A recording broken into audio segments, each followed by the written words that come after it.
and today we're going to be talking about complex numbers. So here in front of me we have an equation, x squared plus 9 equals 0, and I want to solve for x. Now there's two ways that we can do this. We can either transpose the equation to try and solve for x, or we could try factorizing this and quadratically and then use null factors law to work out what x is. So I'm going to transpose first, and then I'm going to do the factorizing. So if I'm going to transpose, I'm going to have to move 9 across, so this becomes x squared minus 9, and I have a x squared, so I just want x, so I'm going to square root both sides, and hold on, we have a problem. We can't square root a negative number, that doesn't work. So what can we do instead? Well, we can realize that this negative 9 is just 9 times negative 1, and in doing so we can split this, so it's root 9 times root negative 1, and then we can simplify root 9 to just equal 3, so this is now 3 lots of root negative 1. Now this root negative 1 has a special name. This is the imaginary number. We call this imaginary because it just simply doesn't exist. So here we have I equals root negative 1. So that is the general notation. So 3i is our solution. But wait, this was in a root, so this could be positive or negative 3i. And I can prove that to you by using the factorization. So x squared plus 9 equals 0. Well, we can try and complete the square. Or we could just realize that this is effectively a difference of two squares problem, but with a twist. We have this new imaginary number thing going on. So there's some special properties that we can use. Well, we can say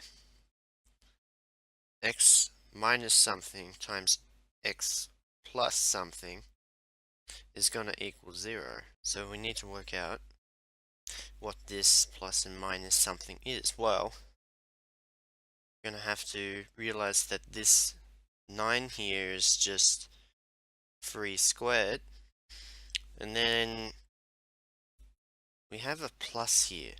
Now if we're going to use a difference of two squares, that plus has to be a minus, but we can't just change it. That would change the equation fundamentally. So what we can do is we can say that this is minus I squared times 3 squared. Well, what's I squared? Well, according to this up here, I squared should be negative 1.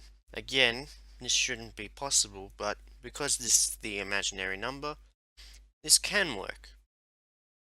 So now we just have to take the root of this expression, I squared times 3 squared, and then we can just put it here. So what we get is 3i. And you can see that there's a negative and a positive in the brackets. So if we want to use null factors law, we can say that x equals negative 3i and x equals positive 3i. And we've solved for x. Alright, let's do a more complicated example. What if I was told to solve for x in this equation? Well, now we can't just use the difference of two squares quite immediately like we did beforehand.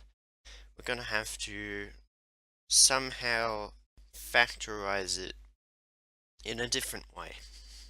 So this different way is called completing the square, and I've already made a video on it, so you can go check that out on how to actually solve for this. But I'm going to add on to it, so to speak, so it will explain the I side of things. So we need a square,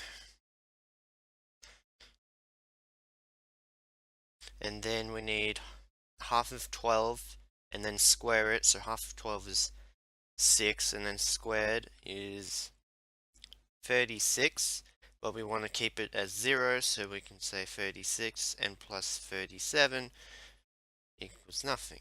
Right? You can put the brackets there if you want, but it's fundamentally the same. We can now factorize this bit, so it is x minus 6 squared minus 36 plus 37. This becomes just a plus 1. This becomes 0. So now we can use our difference of two squares logic. Well, if this is plus 1, we can just say that this is the same as negative I squared. And if it's the same as negative I squared, we can use the difference of two squares again, but this time slightly differently. So now we're going to have x minus 6 minus something, and then x minus 6 plus something. Again, using the difference of two squares, we can just say that this is I, and this is I, and that all equals 0. And then we can use null factors law again, but hold on.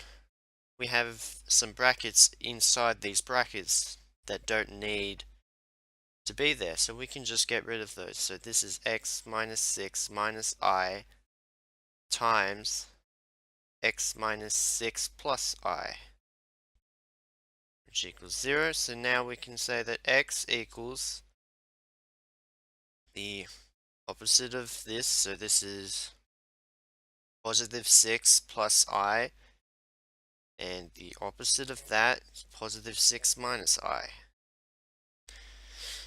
And there you go. There's our solution. So you can see how we can use I to solve for x using completing the square and finding out where a parabola equals 0. If you think about this, what we're essentially doing is we're finding the x-intercept, but clearly this x-intercept doesn't exist because we're up 37 units. But according to this, we do have an x-intercept. It's just imaginary. So what we've effectively done is that we have realized that there is a third dimension to our parabola where we can input these imaginary numbers. So we have an x, we have a y, and we also have a z. And this z can be used to plot our parabola. So our parabola would be something up here, but when we go up into the z-axis, you would come through and we would have an x-intercept.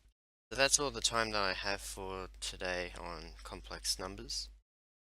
If you have any questions, feel free to leave a comment in the comment section below or contact me on social media, and I will see you in the next video.